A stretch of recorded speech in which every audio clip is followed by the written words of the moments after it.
네, 출애굽기 17번째고요. 제목은 납치입니다. 출애굽기 5장 10절에서 17절까지 보도록 하겠습니다. 네, 출애굽기 5장 10절에서 17절이요. 네, 같이 읽을게요. 시작.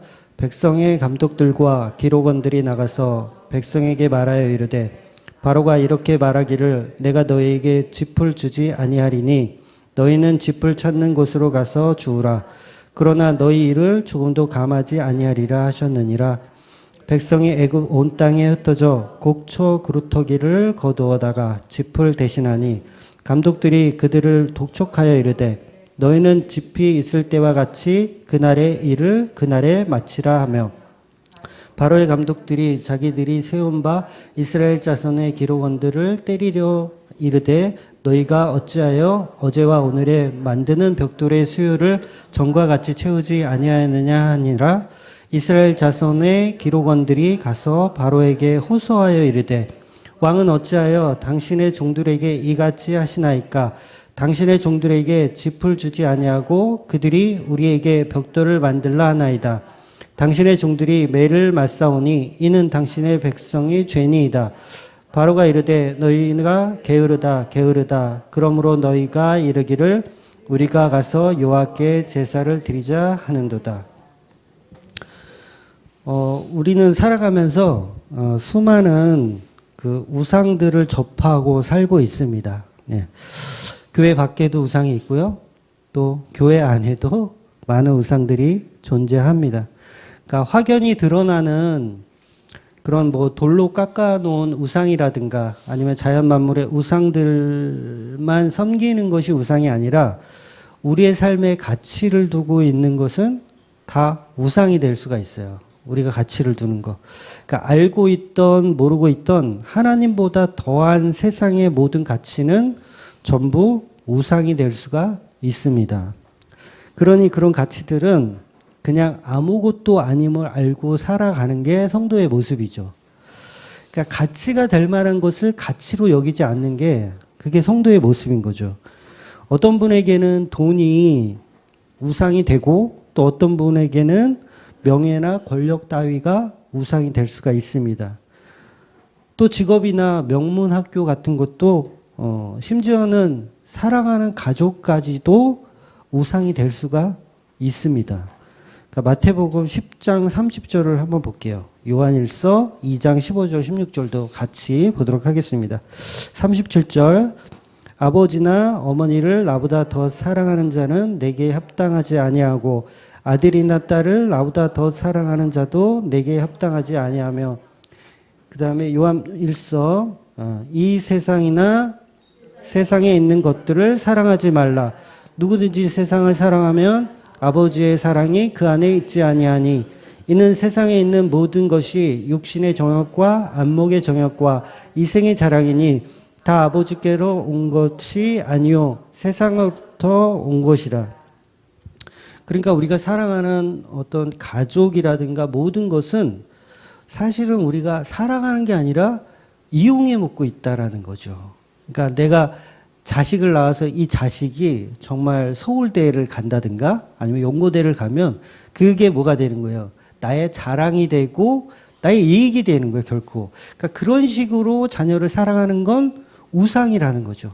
그러니까 여러분들 보고 자녀들한테 뭐 밥도 주지 말고 막 뭐 하나님을 더 사랑해라, 뭐 살림도 하지 말고 교회만 가라 그런 얘기가 아니라 그 자식을 통해서 내가 만들려고 하는 그 우상이 있으면 그건 우상이라는 거예요. 그게 가족이라고 할지라도. 내 부모도 마찬가지고. 내 부모가 정말 무슨 훌륭한 뭐 이건희 회장이라든가 뭐 그런 사람이 되면 그것을 통해서 나의 가치로 삼는 순간 그것은 우상이 되는 거죠. 그러니까 이 싸움이 여러분 안에 계속 있습니다. 저도 있고요. 네, 계속 있어요. 우리 아이는 훌륭해야 돼. 우리 큰아들은 훌륭한 뭐 배우가 돼야 돼. 그래서 아빠 교회 이름 좀 이렇게 좀 홍보 좀 해주고 막 이런 게 우리 안에 있죠. 그러면 그게 우상 섬기라는 거예요. 내가 자식을 섬기는 게 자식을 낳아서 기르는 게 아니라 키우는 게 아니라 키운다? 같이 사는 게 아니라 우상을 숭배하고 있는 거죠. 저거는 나를 위해 존재하는 무엇 이라고 여기는 거죠. 그러니까 돌로 깎아나온 우상과 별반 다를 게 없다라는 거예요. 그래서 예수님께서는 하나님보다 더 사랑하는 그 가치를 두면 그건 우상이 된다고 말씀하시는 거예요. 그런데 우리는 이 우상들과 늘 접하고 살 수밖에 없는 구조를 가지고 살고 있습니다. 그렇기 때문에 이런 우상들이 너무 많은 가치를 두면 안 된다는 거죠. 그래서 우리는 예수님이 십자가 복음을 최고의 가치로 여기며 살아가야 하는 사람인 거예요. 그러니까 어떤 이가 그 생활고에 시달려서 이제 자살하는 경우가 있잖아요. 뉴스에도 가끔 보곤 하는데, 그러니까 젊은 학생들도 수능이 끝나고 나면 그렇게 죽는 친구들이 있다 그러더라고요. 자살하는 친구들이. 그러니까 시험 성적을 비관해서 자살하는 경우. 그러니까 그런 경우들이 다 뭐가 되는 겁니까? 결국은 그게 우상이었다는 거죠. 이미 그것이 그에게는 자기 생명보다 더 소중한 가치로 품고 있었던 거예요. 그러니까 애인이 변심했는데 자기가 자살을 해. 그게 뭐예요? 그 애인이 이미 나의 생명보다 더한 가치를 갖고 있었기 때문에 자살하는 거예요. 결국 그거를 우리가 성경적으로 표현하면 우상이라는 거죠. 결코 그런 행동을 하는 것이 진짜 사랑이 아니고 그냥 폭력일 뿐이잖아요. 자기 자신에 대한 폭력, 세상을 향한 폭력이 자살이잖아요. 그러니까 대학을 자기 목숨보다 더한 가치로 두지 않은 사람들은 그냥 이 대학이 아니면 내가 다른 대학에 가면 되지라고 생각하거나 아니면 내가 1년 더 공부해서 내가 이 대학 가지 뭐 이렇게 생각하지 자살을 하진 않거든요. 그리고 그거는 뭐냐면 그 가치를 그렇게 크게 보지 않는다는 거죠. 그 자살한 사람에게는 그 대학이 생명보다, 자기 생명보다 더한 가치로 우상으로 여기고 있었기 때문에 그런 행동을 하는 것입니다. 그래서 우리 삶은 늘 이런 우상들과 접하고 살 수밖에 없지만 하나님 믿는 저와 여러분은 이 세상 것들의 가치를 두어서는 안 됩니다. 바로 우리의 삶을 인도하시고 계획하시는 분은 오직 하나님이기 때문에 그런 생각을 해서는 안 되는 거죠. 정확하게 얘기하면 하나님이 우리의 삶을 인도하시고 이끌어 가시는 그런 개념이 아니라 하나님의 인도와 계획에 우리가 들어가는 거예요. 예. 그러니까 이 개념을 잘 이해하셔야 됩니다. 우리 삶에 하나님이 인도하고 보호하심이라고 우리는 늘 그렇게 생각해 왔어요. 내 인생에 하나님이 오셔서 나를 이렇게 인도하는 거, 나의 앞길을 이렇게 청소하고 다니는 그런 하나님으로 여기고 있지만 그게 아니고 하나님이 계획해 놓으신 그 인생이라는 그 계획 안에 우리를 갖다가 그 계획에 집어넣으시는 거죠. 그런 개념인 거예요. 그래서 우리 인생이 그렇게 스릴이 넘치는 겁니다. 네, 스릴이 넘치잖아요. 우리 인생의 계획을 하나님이 인도하고 이렇게 인도하고 이끌어 가시는 거면 스릴이 없잖아요. 어떤 고난이 딱 닥치면 하나님이 그거 다 탁탁탁 쳐서 없애버리니까 고난이 없어요. 근데 그 개념이 아니라 그냥 만들어져 있는 그 프레임 안에 우리 인생을 갖다 집어넣으니까 이 인생은 그냥 고난 덩어리일 수도 있는 거죠. 그러니까 하나님이 계획한 거니까. 그래서 우리 인생이 그렇게 스펙타클하고 이렇게 막 이렇게 쉼이 없이 이렇게 그런 인생을 사는 겁니다. 그러니까 만약 우리 삶에 하나님이 그냥 인도하고 보호하시는 거라면 늘 평안해야 돼요. 늘 평안하고 화평만 있어야 됩니다. 고난이 없으면 그건 하나님 인도가 아니잖아요. 근데 그런 개념 아니고 하나님이 하나님의 길에 강제로 끌어다가 집어 넣으시는 거예요. 나는 싫은데. 나는 싫어요. 나는 평안이 좋아요. 나는 그냥 늘 행복이 좋아요. 근데 하나님이 그거 아니야. 끌어다가 하나님의 길에 집어 넣으시는 거예요. 그래서 저와 여러분의 삶이 평탄하지 않은 이유가 그겁니다. 예. 여러분의 인생이 여러분께 아니었기 때문에 그런 거예요. 그러니까 인도와 보호의 개념이 아닌 하나님이 만들고 계획하신 삶 속에 우리를 집어넣으시기 때문에 스릴이 넘치는 거예요. 그래서 오늘 제목을 제가 납치라고 잡았어요. 그러니까 납치와 인도와 보호는 다르잖아요. 그러니까 인도와 보호는 그 사람이 가고 싶은 대로 가는데 그 길 앞에서 하나님이 다 막아주시고 치워주시고 하는 게 인도와 보호고 납치는 뭐냐면 야, 그 길 아니야 하고 목덜미 탁 잡아가지고 하나님이 원하는 길에다가 앉혀놓는 거예요. 그게 여기는 좋지가 않아요. 환란과 광야고, 비도 안 오고, 막 이런 길에 집어 넣으시는 거죠. 그러니까 예수님의 삶도 마찬가지입니다. 예수님의 삶도. 오직 하나님이 계획하신 십자가의 삶에 예수님이 뛰어 들어오신 거예요. 그러니까 예수님의 삶에 하나님이 개입하신 게 아니라 하나님이 계획해 놓은 그 십자가라는 그 길에 예수님을 갖다가 집어넣으신 거죠. 예수님이 그냥 뛰어드신 거죠. 본인의 삶과 다른 삶을 뛰어드린 거예요. 하나님의 목적에 맞는. 그래서 예수님은 예수님의 뜻이 부정당하셨어요. 예수님의 뜻은 십자가를 안 졌으면 하는 게 예수님의 기도였지만 그러나 내 뜻대로 마옵시고 하나님 뜻대로 하는 삶을 사신 거죠. 그러니까 그 길은 하나님이 계획하신 길이에요. 언약을 따라서 계획하신 그 길. 그 길로 우리가 다 같이 들어가는 겁니다. 성도가. 그래서 오늘 성경이 그것을 증언하고 있어요. 이제 이스라엘 백성이 뭐예요? 하나님이 계획한 가나안 땅까지 가는 여정을 누가 만들었어요? 누가 계획했어요? 하나님이 계획했어요. 이 이스라엘 백성과 전혀 상관없이 하나님이 계획하시고 거기에 이스라엘 백성을 들어다가 이제 그 길을 보내시는 거예요. 이스라엘은 원치 않아요. 그냥 애굽에서 잘 먹고 잘 살기를 원하지 그 길에 가고 싶지 않아요.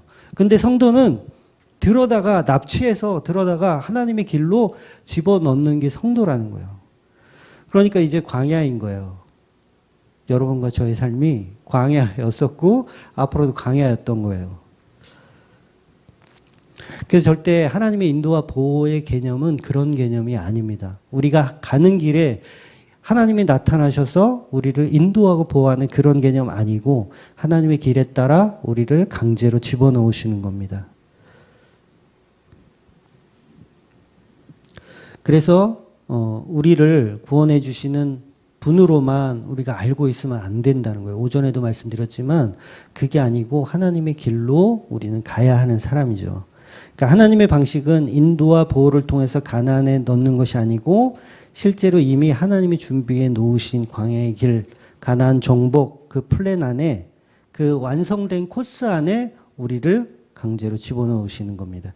그러니까 하나님이 모세도 인도하시고 보호하시는 개념이 아니라 모세도 자기 길이 있어요. 미디안에서 열심히 십보라하고 이렇게 알콩달콩 사는 게 모세의 길이었는데 그 길을 확 채가지고 야 거기 아니고 내가 너를 써야 될 이유가 있어. 그리고 다른 길로 보내시는 거예요. 성도는 다 다른 길로 가는 사람들입니다. 그 길이 구원의 길, 언약의 길인 거예요. 그러니까 힘들죠. 괴롭죠. 아닌 것 같고. 그래서 성도에게는 저와 여러분에게는 우리 인생이 없어요. 없습니다. 여러분 인생 열심히 살고 계신다고 착각하고 계시죠?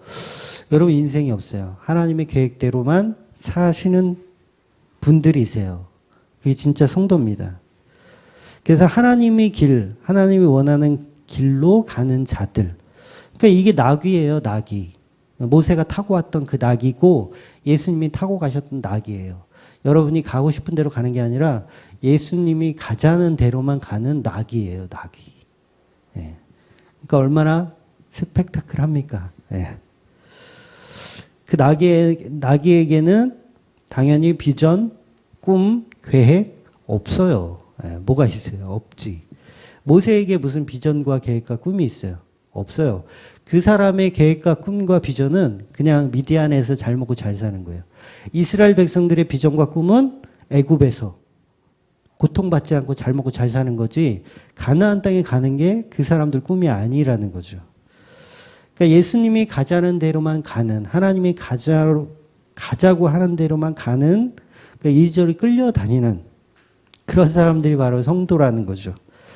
그렇기 때문에 고난은 필수입니다. 네, 고난은 필수예요. 그래서 예수님이 가시는 길 고난이기 때문에 어쩔 수 없이 성도가 가는 길도 필수 길입니다.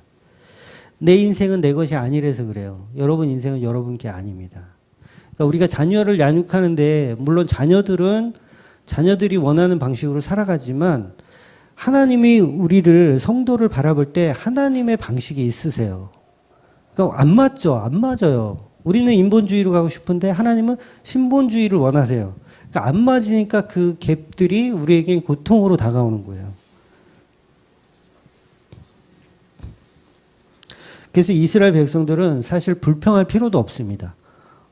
왜냐하면 불평한다는 게 뭐냐면 내 인생의 계획이 있다라는 거거든요. 근데 내 인생의 계획대로 안 되니까 불평하는 거 아니에요. 그러니까 진짜 성도는 불평할 수가 없어요. 할 게 없는 거예요. 왜냐하면 내 길이 없으니까. 그 무슨 불평을 해요. 하나님이 하라는 대로만 하니까. 이스라엘 백성은 선택받은 백성이기 때문에 더 이상 자기 인생이 없는 거예요. 전부 하나님의 방식으로 가는 자들입니다. 그냥 구름 기둥으로 불 기둥으로 인도하는 대로만 이렇게 끌려다니는 게 성도예요. 거부하면 거부할수록 손해입니다. 네. 거부하면 거부할수록 손해예요. 자기 고통만 더 커질 뿐입니다. 우리는 하나님을 그저 우리를 인도하시고 보호하시는 신으로만 생각하지 누구도 하나님의 길에 우리를 집어넣는다고 생각하지 않습니다. 그러나 저와 여러분은 성경이 증언하는 내용대로 우리의 삶을 하나님 앞에 집어넣으시는 분들이 되셔야 돼요. 저와 여러분이 성도라면 그 삶은 하나님의 계획과 뜻대로 가고 있는 겁니다. 잘 이해 안 돼요. 내 인생이 이렇게 개차반 인생인데 이게 하나님의 인도야? 그렇잖아요. 물론 저가 그랬다는 얘기예요. 여러분이 그랬다는 게 아니라. 그러니까 이게 잘 안 맞죠. 안 맞아요. 근데 성도는 반드시 하나님의 계획대로 움직이는 자들입니다. 내 인생에 예수님 보고 일로 오세요. 예수님 일로 오세요. 이렇게 나의 조력자, 나를 도와주는 뭐 그런 걸로 예수님을 생각하면 그건 큰 오산이라는 거죠. 오히려 예수님이 계획한 그 삶에 우리가 뛰어드는 거예요. 하나님이라는 그 버스에 예수라는 운전기사가 운전을 하고 성령이라는 안내양이 자리를 잡아주는 거예요. 나를 강제로 버스에 이렇게 납치해서 이게 데려가시는 거예요, 그냥. 우리는 뭣도 모르고 지금 구원 열차를 타고 가는 거예요. 근데 이게 고통이에요. 구원은 내 의도와 상관없이 진행돼요. 네, 여러분의 의도와 전혀 상관없이 진행됩니다. 창조주가 피조물과 합의하지 않아요. 네. 내가 너를 남자로 태어나게 할 건데 내가 너를 여자로 태어나게 할 텐데 어때? 괜찮은 것 같아? 이렇게 확인하고 묻고 따지지 않습니다. 그냥 피조물은 그냥 창조되는 거예요. 자녀 계획을 여러분이 이렇게 세우는데 태어나지도 않은 아이와 합의할 수가 없잖아요. 야, 너 태어날래 말래? 이렇게 합의할 수 없잖아요. 창조주는 그게 그렇게 할 수가 없는 거예요. 근데 구원에 있어서 자꾸 우리는 우리의 뭐 옳고 그름, 우리의 허락을 이렇게 의논하려고 하잖아요. 세상이 그 가르치는 복음에는 자꾸 인간들이 그 복음을 선택권을 자꾸 준대. 너 믿을 거야, 안 믿을 거야? 믿으면 천국, 안 믿으면 지옥. 이 선택 자체가 될 수가 없는 거예요. 창조주이기 때문에 그래요. 그래서 하나님이 계속 그거 설명하시는 거예요. 자꾸 인간에게 나오려고 하는 그 구원의 이 알량한 이 지식이 나오려고 하면 그때마다 하나님은 창조를 설명하세요. 야, 누가 이 땅을 지었냐? 누가 이 세계를 만들었냐? 자꾸 창조에 대한 이야기를 하는 거예요. 동문서답 같지만 그 말이 맞는 거예요. 우리에겐 구원에 있어서 어떤 것도 합의하거나 뭐 논의하거나 이런 게 아니에요. 하나님이 정하신 구원의 열차에 강제로 태우는 거예요. 내가 이해하건 못 이해하건 내가 선택하건 안 선택하건 상관없이 그냥 하나님이라고 하는 구원의 그 버스에 우리는 타갖고 가는 거예요. 덜컹거리면서 그냥 가는 겁니다. 그러니까 내 차를 하나님이 오셔서 내 차를 운전해 주시는 게 아니라 우리가 그 하나님의 버스에 타는 거예요. 그러니까 전부 예수님을 우리 운전기사로 생각하고 살잖아요, 여러분. 예수님 나 이쪽으로 갈 테니까 그쪽으로 좀 운전 좀 해주세요. 나 일로 갈 테니까 이쪽으로 좀 길 좀 터주세요. 내가 이번에 사업을 시작했는데 이 사업이 좀 대박 나게 하나님 좀 운전 좀 해주세요. 다 이렇게 우리가 알고 있어야 돼요. 근데 그게 아니고 하나님의 계획 안에 우리가 들어가는 방향성을 가져야 합니다. 그래서 우리를 다 성령께서 납치한 거예요. 납치해서 우리가 가고 싶은 간양 못 갑니다. 못 가요. 저와 여러분의 인생이 없어요. 강제로 납치당한 사람이 인생이 있어요?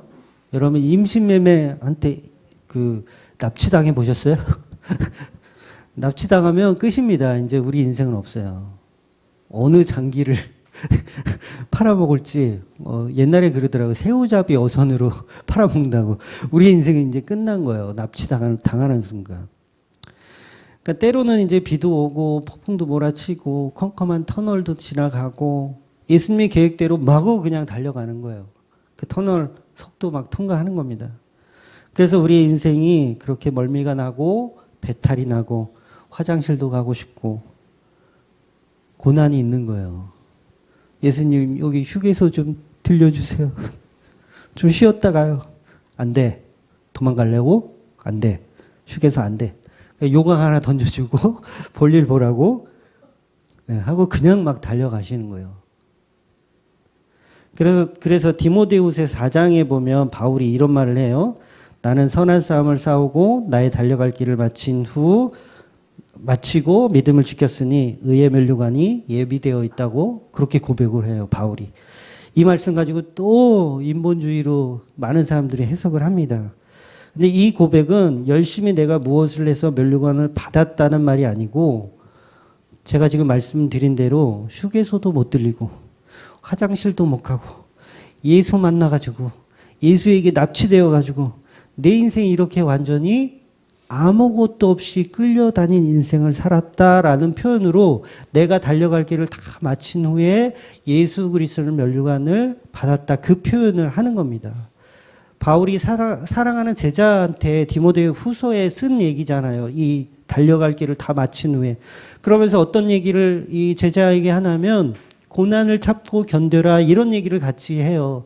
고난을 참고 견뎌라. 복음 전파를 때를 얻든지 못 얻든지 해라. 그 얘기인 거예요. 너 화장실 갈 생각하지 마. 휴게소 들릴 생각하지 말고 너는 완전 납치당한 인생이기 때문에 그 버스에서 네가 하고 싶은 대로 하지 말고 오직 납치당한 자로 살아.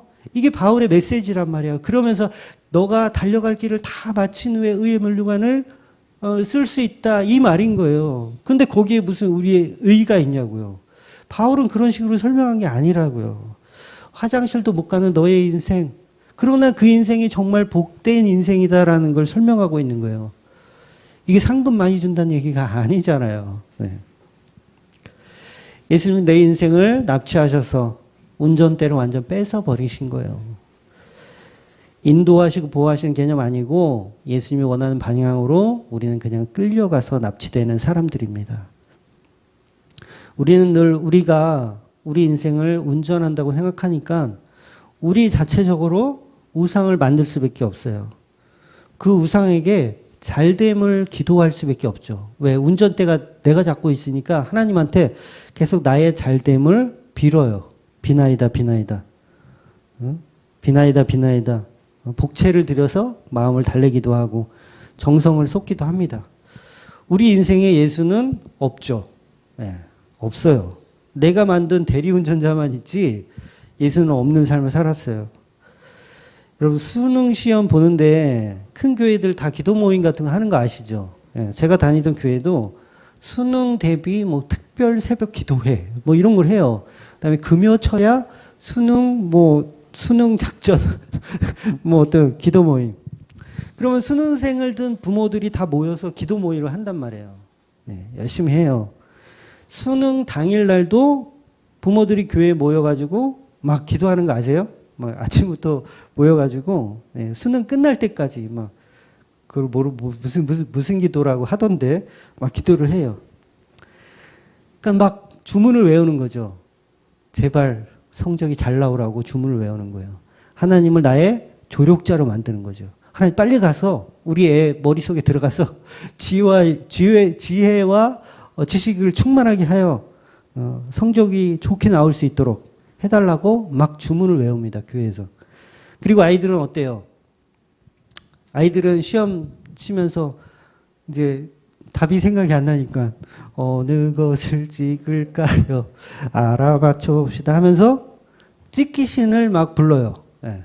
찍기신을 불러서 찍기신이 내 안에 들어오셔서 제발 정답을 찍을 수 있도록 주님 도와주시옵소서.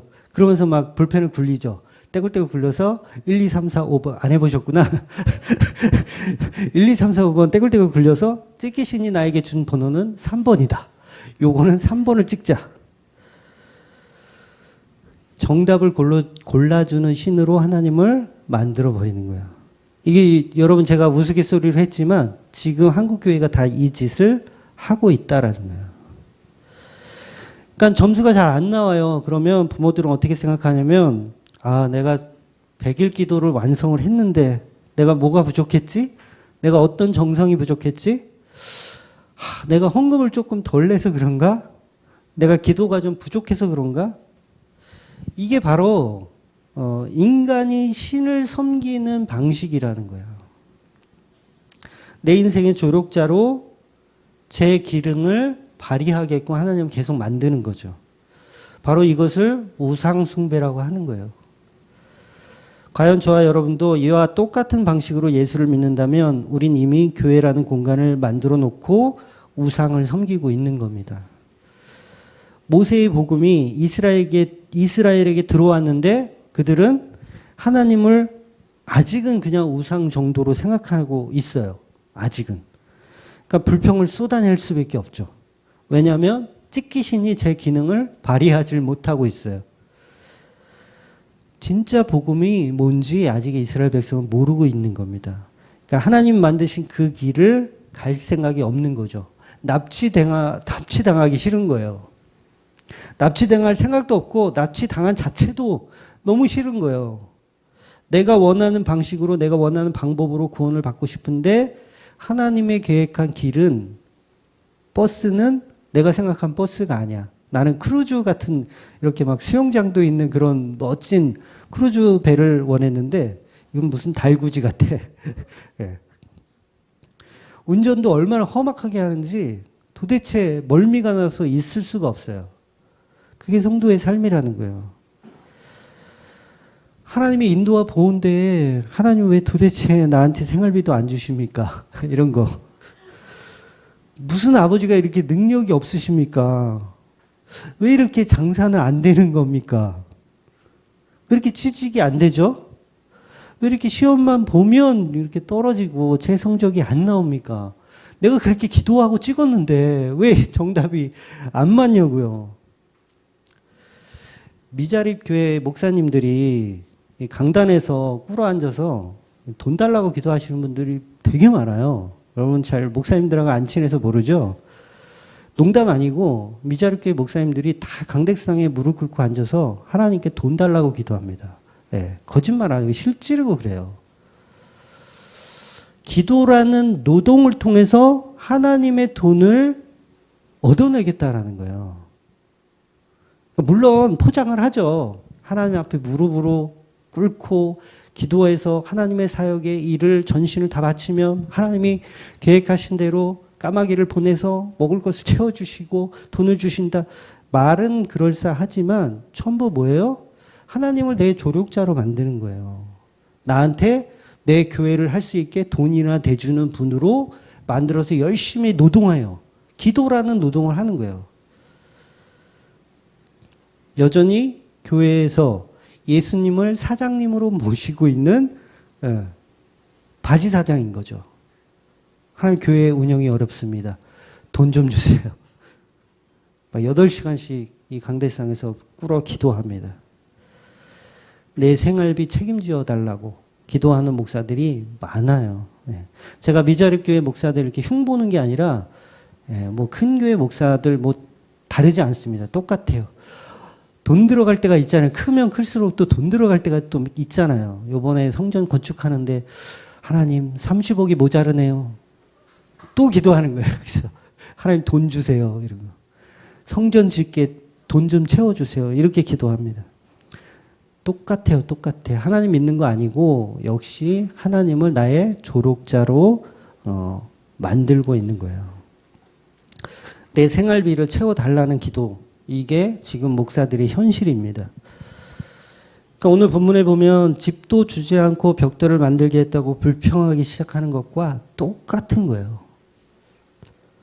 하나님의 계획에 우리를 구원하러 그 길에 집어넣으셨는데 이거 벽돌을 만들어야 되는데 이 집도 안 주고 벽돌을 만들게 하네. 그러니까 우리가 계속해서 그런 고난이 닥치면 이제 하나님을 원망하게 되고 우상을 섬길 수밖에 없는 거예요. 왜? 하나님은 그거 안 주시거든요. 그거 해줄 생각이 없으시거든요. 여기에는 이스라엘 백성뿐만 아니고 모세도 예외가 아닙니다. 인간은 전부 하나님을 하나님으로 섬기지 않고 우상으로 섬길 수밖에 없는 존재예요. 그러니까 저와 여러분도 이렇게 복음 안에 말씀 안에 탁 풀어놓으면 어떤 현상이 벌어지는 줄 아세요? 제가 여기서 이제 기도하는 거예요. 하나님 성도 보내주세요. 네, 이렇게. 하나님 성도를 보내주시되 정말 좀 하나도 없는 사람 말고 좀 있는 사람으로 좀 보내주십시오. 강남에다 교회를 왜 개척하는지 아세요? 성도가 30명, 50명 뭐 그게 중요한 게 아니라 한 명만 돈 있는 사람 한 명만 오면 그럼 게임 끝나요. 그럼 월세 내고 이게 게임 끝나요. 그러니까 연봉 뭐 한 3억, 4억 되는 사람 한 명만 들어오면 그 교회는 자립합니다. 그렇잖아요. 11조만 해도 몇백만 원씩 낼 테니까 자립하는 거예요. 그러니까 강남 분들 내가 저거 하는 게 아니라 사고방식이 그렇단 말이에요. 기도하는 거예요. 하나님 교회를 채우기 위하여 성도를 보내주십시오. 복음을 위해서 채우는 게 아니라 교회 운영을 위해서 기도한다는 거죠. 그러니까 벽돌 만드는 거에 관해서 불평하는 것하고 똑같은 짓을 우리는 계속 하고 있는 거죠. 모세도 예외가 아니죠. 모세도 하나님께 가서 따지잖아요. 불평하잖아요.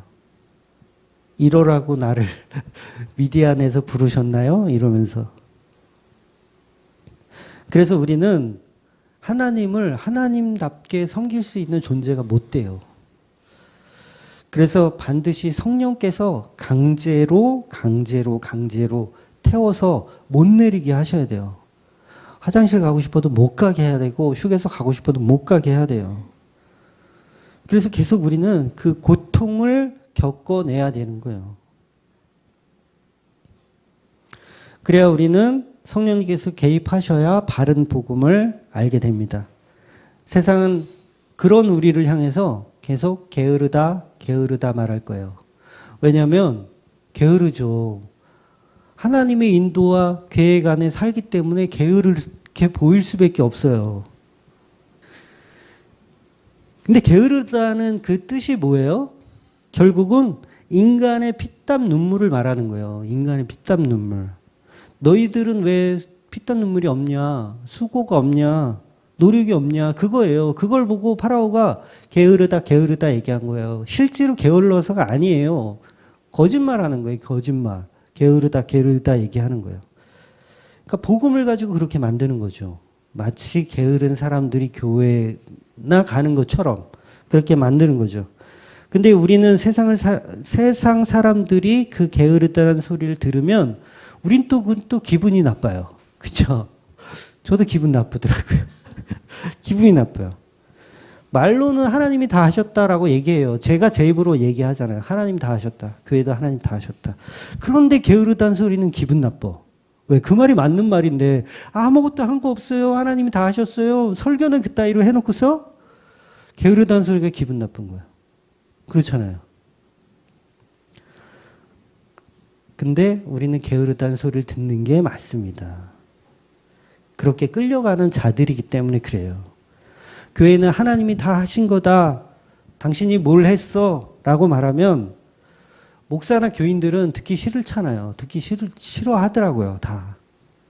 내가 얼마나 기도로 쌓은 교회인데 막 이렇게.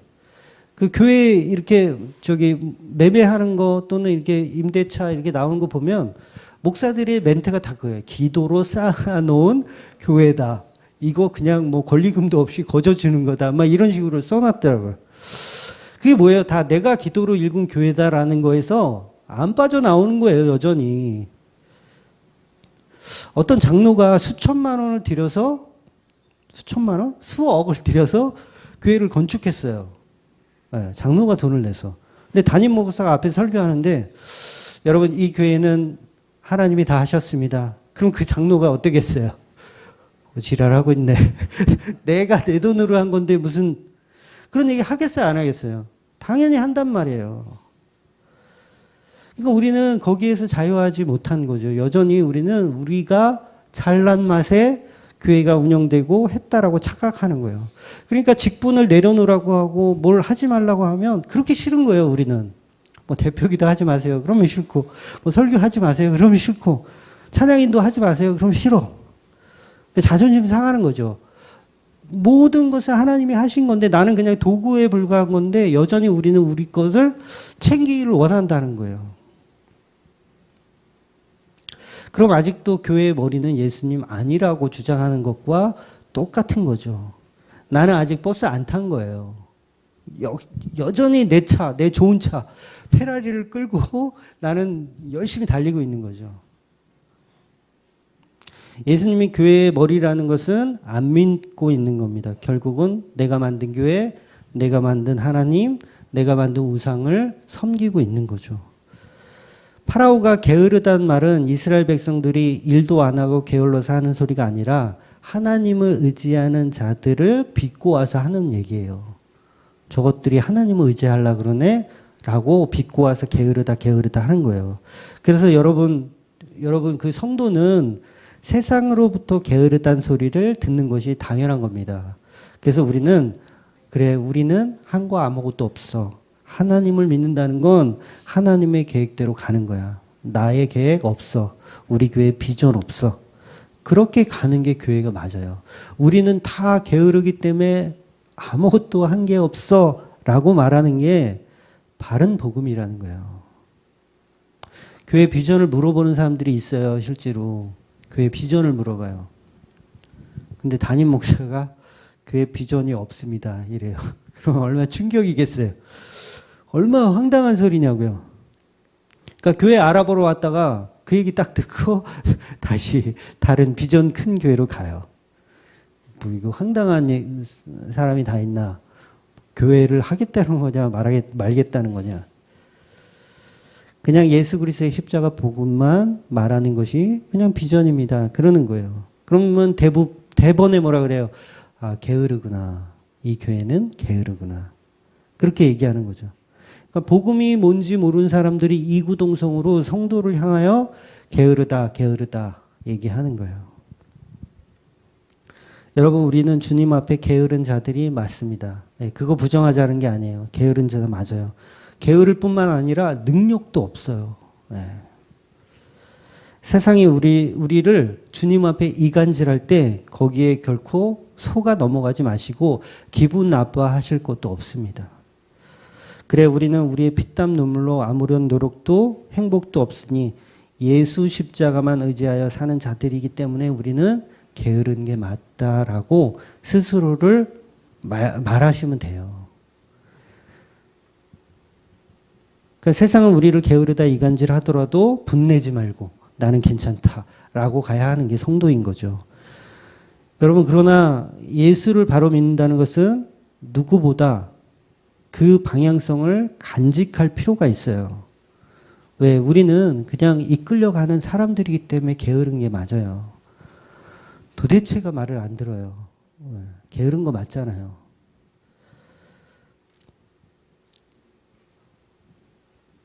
불량 제품을 그 1시간에 10개를 만드는 것보다 제대로 된 제품 1개 만드는 게 더 가치 있는 일이잖아요.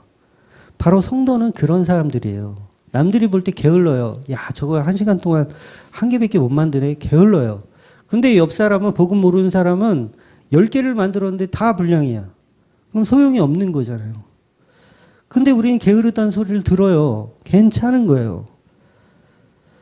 그런데 오늘 본문의 이스라엘 백성들은 다른 생각을 갖고 있었어요.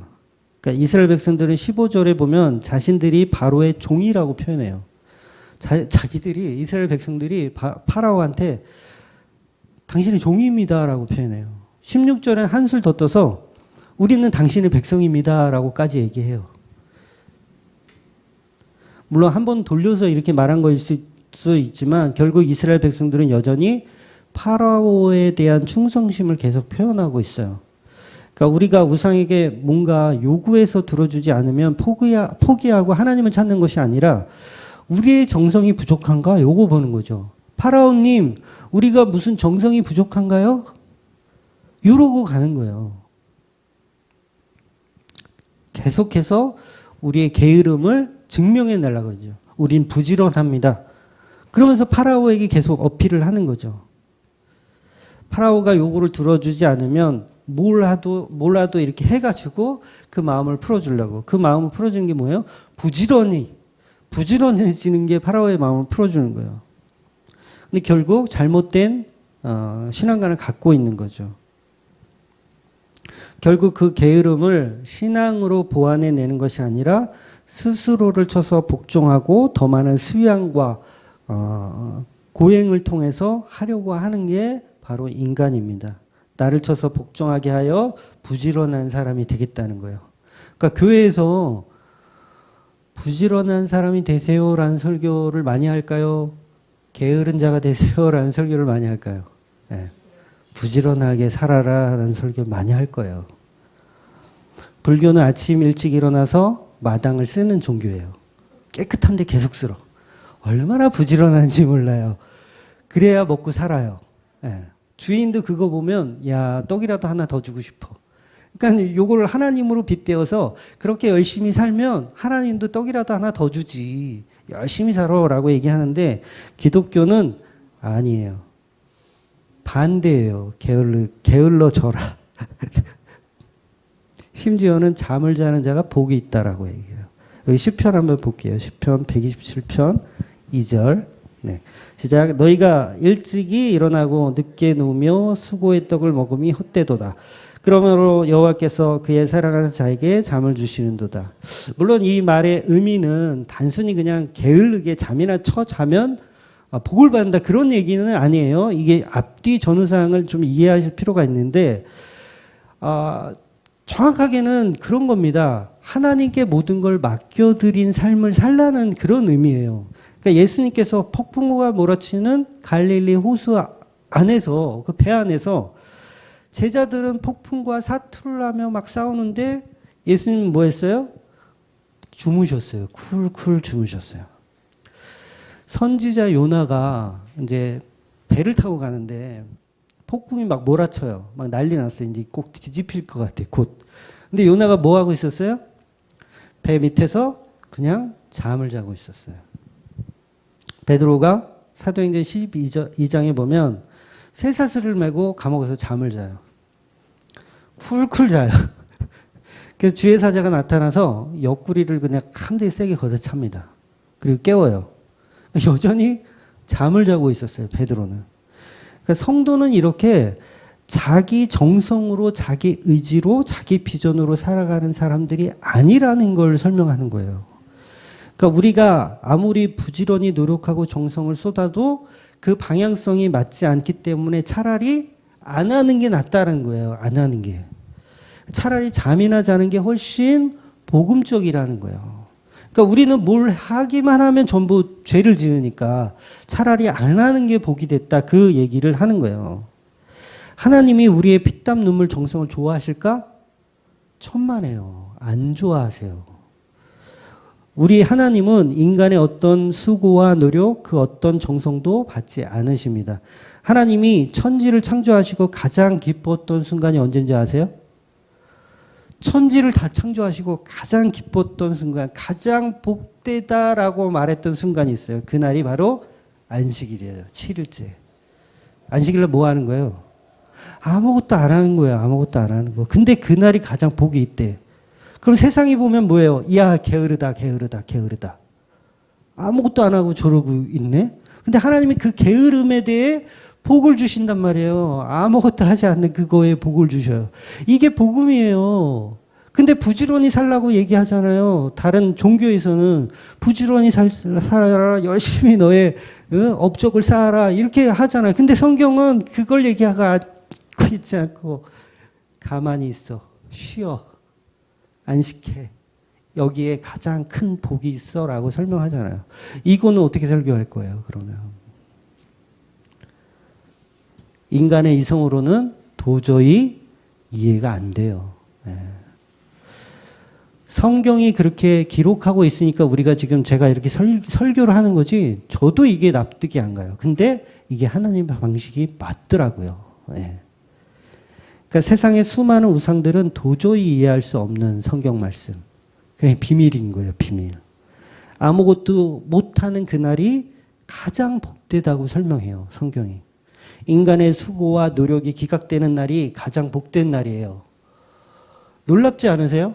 인간의 어떤 수고와 노력이 다 기각돼. 6일까지 이제 다 기각되고 7일부터 너희들은 이제 아무것도 하지 마. 가장 복된 날이라고 설명하고 있어요. 세상이 만들어 놓은 우상들은 전부 인간의 수고와 노력을 기뻐하지만 신을 감동시키기 위해 돈을 가져와라. 돈을 가져와라. 정성을 쏟아라. 이렇게 사기를 치지만 하나님은 아무것도 하지 마. 안식해. 구원 내가 다 이루었어. 안식해. 우리가 진짜 하나님을 그냥 아무것도 하지 않은 상태에서 어떤 신앙의 어떤 모션을 하지 않은 그 상태가 가장 복되다는 거예요. 하나님은 인간이 그냥 멈춰 있을 때를 가장 복되게 여기십니다. 그 얘기는 뭐냐면 납치를 했을 때 반항하지 않고 납치되는 인간을 가장 복된 인간이라고 얘기하는 거예요. 근데 납치되면서 계속 그러잖아요. 버스 안에서도 계속 내가 뭘 하려고 그래 자꾸. 하나님이 이 차는 너무 달구질해서 안 되겠어요. 제가 엔지니어 자격증이 있거든요. 제가 버스를 좀 개조해 드릴게요. 좀 괜찮은 버스로. 막 이런 식으로 자꾸 우리의 가치를 드러내고 하면 할수록 그게 죄로 가는 거예요. 우상을 만드는 거고요. 저도 우리 막내가 자고 있을 때가 가장 예쁘더라고요. 그게 무슨 얘기예요? 눈만 뜨면 사고를 치니까. 눈만 뜨면 자꾸 뭘 하니까. 그런 의미인 거예요. 그런 의미. 인간은 무언가를 하면 전부 죄가 되기 때문에 안식 중일 때가 가장 아름답습니다. 그 안식이라는 건 뭐예요? 하나님께 완전히 포로 잡힌 상태. 하나님께 완전히 장악되어 있는 상태가 가장 복된 상태라는 거예요. 그러니까 여러분이 십자가 안에서 완전히 갇혀 있는 상태가 가장 복된 상태라는 거예요. 이게 복음이죠, 이게. 근데 자꾸 우리는 그 십자가 너무 연약해 보여요, 약해 보여요, 좀 더 괜찮은 것을 추구하고 싶어요. 그러면서 자꾸 뛰쳐나가는 거죠. 버스는 달리는데 거기서 뛰어내리려고 해요, 자꾸. 하나님의 은혜로 사시는 그 상태가 가장 하나님이 보실 때 복된 상태, 안식일의 상태입니다. 하나님은 우리에게 정성을 요구하시는 분이 아니세요. 은혜라는 게 뭐예요? 은혜. 도저히 갚을 수 없는 게 은혜인 거예요. 그거 갚으면, 은혜를 갚아버리면 그건 거래가 되는 거죠, 거래가. 은혜는 못 갚는 거예요. 갚고 싶어도 못 갚는 게 은혜라는 거예요. 안식일은 그 은혜를 누리는 날이고 그게 바로 예수 그리스도입니다. 예수 안에 있는 저와 여러분은 그 어떤 일도 하지 않으셔야 하는 게 맞아요. 복음 안에 있으면 어떤 나의 행위, 나의 가치를 드높여서 뭔가를 하려고 하는 게 그게 잘못된 거예요. 그러니까 성경에서 가장 거룩한 것은 예수 안에 가만히 존재하는 겁니다. 그러니까 아무것도 안 하는 그 상태가 가장 복된 상태. 그게 바로 안식일이라는 거예요. 안식일. 그게 천국이고 그게 하나님 나라예요. 우리 인간에게 생명에 대한 어떤 거래를 할 수 있나요? 하나님께? 생명에 대한 거래? 구원에 대한 거래? 전혀 할 수가 없죠. 하나님이 죽은 흙을 흙에게 생명을 주시는데 어떤 거래도 불가한 거예요. 그냥 하나님이 그냥 다 하시는 겁니다. 다만 하나님의 은혜에 감사하고 살 뿐이지 절대 우리는 그 은혜를 갚을 수가 없어요. 모든 영광은 그냥 하나님께 돌릴 뿐입니다. 바로 인간의 목적은 하나님께 영광을 돌리는 거라고 제가 오전에도 말씀드렸지만 저와 여러분의 인생이 바로 예수님께 납치된 인생이에요. 그래서 온갖 비바람, 폭풍 다 견뎌내셔야 하는 거예요. 하나님이 그렇게 버스의 주인이기 때문에 그렇게 갈 수밖에 없어요. 이 배의 주인은 예수님인 거죠. 예수님께서 견디게 하실 것이고 예수님께서 다 책임지실 겁니다. 이스라엘 백성처럼 어리석게 원망하지 마시고 세상에 주는 어떤 이간질, 모욕, 게으르다라는 소리에 귀담아 들으실 필요도 없습니다. 그냥 예수만 믿고 달려가세요. 여러분, 안식이란 개념을 제가 지금 설명드렸지만 왜 안식일 교회 성도들은요, 안식일 교회 교인들은 한국 교인들은 안 그러는데 외국 교인들은 그렇대요. 그 엘리베이터 앞에서 이렇게 서 있대요, 그냥. 네. 엘리베이터를 누르면 그게 뭐야?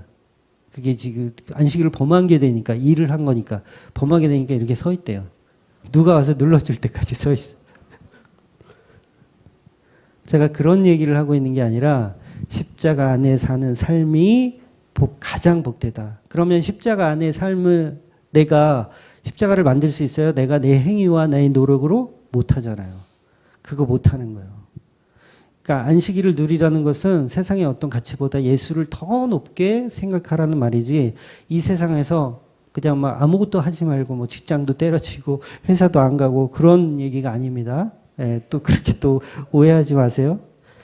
날마다 열심히 살아가는 것은 당연한 것이지만 그 열심보다도 더 큰 가치를 예수님께 둬야 한다는 겁니다.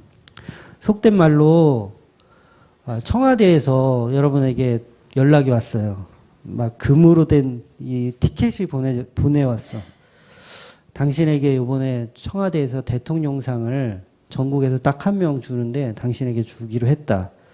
그래서 청와대로 초대한대요. 근데 하필 그 날짜가 또 우리 애 돌잔치 하는 날과 똑같네? 그럼 어떻게 하실 거예요? 또 그날이 또 심지어는 나 결혼식 하는 날과 똑같네? 네. 그거 어떻게 하실 거예요? 돌잔치를 미루고 결혼식을 미루고 그 청와대 초청에 응해야 되는 게 맞잖아요. 이게 지금 예수님께서 천국 잔치로 비유하신 설명이라는 거예요. 그러니까 예수님께서 잔치를 베풀었는데 우리는 하필 또 그날이 나 결혼하는 날이야. 내가 새로 산 자동차 이거 워밍업 하는 날이야. 소를 내가 10마리를 샀는데 이 10마리를 가지고 테스트하는 날이야. 나 결혼한 지 얼마 안 돼가지고 집에서 집사람이 된장찌개 끓여놓고 기다리고 있는데 그 초청에 응할 수가 없어. 못 가겠어요 라고 얘기하는 게 이게 믿음 없음이라는 거예요. 그러니까 복된 삶을 살고 있지 않은 거라는 거죠.